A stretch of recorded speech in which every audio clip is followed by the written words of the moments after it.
চালের বেড়ে যাওয়া দাম এখনো কমেনি খুচরা বাজারে। অভিযোগ মিল মালিকদের দিকে উঠলেও একদিকে ধান সংকট, অন্যদিকে সরকার আগে থেকেই ধানের মূল্য নির্ধারণ করে দেয়ায় উৎপাদন খরচ বেড়েছে বলেই এমন বাড়তি দাম বলছেন মিল মালিকরা।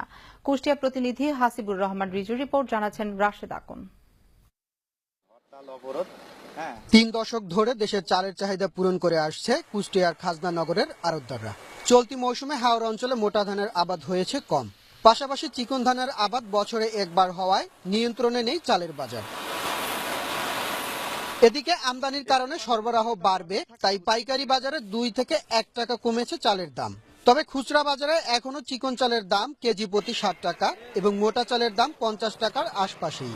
মিনিকেট কিনতাম আমরা 42 টাকা দিয়ে, এখন মোটা চালও 42 টাকায় পাচ্ছি না। কাঁচা তরি তরকারি তো কিনা দড়ি থাক, মানে চালের পয়সাটাই হতে চায় না। মিল চাতালে গেলে ধান চাউল দেখা যাচ্ছে, কিন্তু সেই তুলনায় বাজারে মিলাররা বলছে ধানের দাম বাড়ছে, আমরা ধান কিনছি বেশি দামে।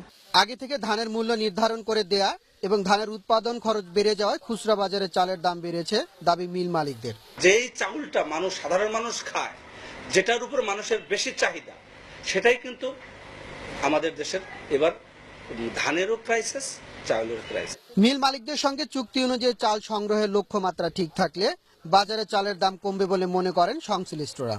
প্রথমে বাজার বাস্তবতায় তারা অনেকটা কথা বললেও এখন মোটামুটি আমাদের সাথে ফলপ্রসূ আলোচনার প্রেক্ষিতে তারা আমাদেরকে চাল দিতে সক্ষম হবে বলে তারা আশাবাদ ব্যক্ত করেছে। আমরাও আশা করছি যে সংগ্রহের শতভাগ আমরা নির্দিষ্ট সময়ের মধ্যে সংগ্রহ করতে পারবো বলে আশা করি। Rashed Akon, Asian television.